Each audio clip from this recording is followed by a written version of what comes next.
orang yang mencela ulama atau mencela umara, itu sebenarnya mereka berbuat zalim kepada ulama dan umara, mereka juga berbuat zalim kepada kaum muslimin. Kenapa demikian? Karena misalnya kita melihat ada orang yang mencela ulama, maka orang ini menzalimi ulama itu. Paling tidak dia menurunkan kehormatannya.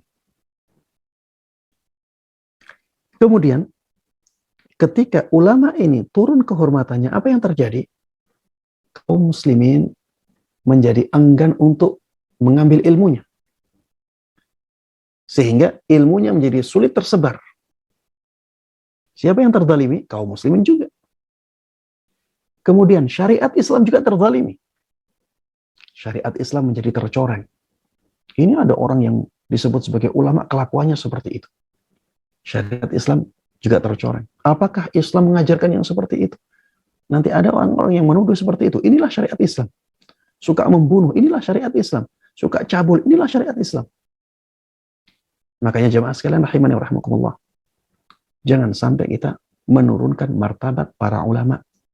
Dan yang saya maksud dengan para ulama adalah orang-orang yang benar-benar alim, benar-benar seorang ulama, bukan ulama karbitan, bukan ulama jadi-jadian, ya.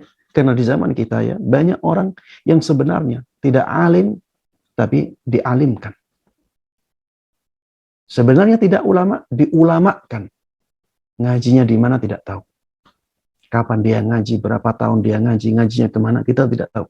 Tiba-tiba diulamakan. Tidak yang seperti ini ya.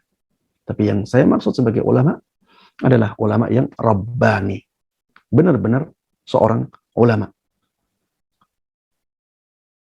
Ketika umara dicela, ini juga sebenarnya kezaliman kepada umara dan kezaliman kepada kaum muslimin. Kenapa demikian? Sama dengan yang terjadi di ulama tadi. Ketika umara direndahkan, maka orang-orang yang ada di bawahnya dari kaum muslimin akan merasa tidak puas dengan kepemimpinannya.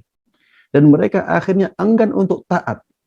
Bahkan mungkin ada di antara mereka yang ingin memberontak. Dan apa yang terjadi ketika pemberontakan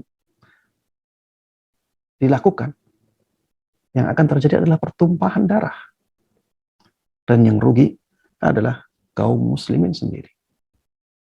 Makanya di dalam Islam, ya, kita diperintahkan untuk berbuat nasihat kepada para umara dengan apa? Dengan menutupi aib-aib mereka. Tapi tidak dibiarkan. Kita juga memberikan masukan, nasihat, kebaikan untuk mereka. Sesuai dengan kemampuan kita. Sesuai dengan kemampuan kita. Nasihat kita diterima, alhamdulillah. Nasihat kita tidak diterima, alhamdulillah juga kita sudah menyampaikan apa yang diwajibkan untuk disampaikan kepada mereka. Dan begitu pula dengan para ulama. Apabila ada ulama salah, kita tahu itu salah, maka jangan disebarkan kesalahan itu. Japri. Nasihati dengan sembunyi-sembunyi. Nasihat kita diterima, alhamdulillah. Itu fadl karunia dari Allah Subhanahu wa taala. Dan insya Allah kita mendapatkan pahala yang berlipat. Nasihat kita tidak diterima juga alhamdulillah. Kita sudah menunaikan kewajiban. Dan kita juga tetap menjaga kehormatan ulama tersebut.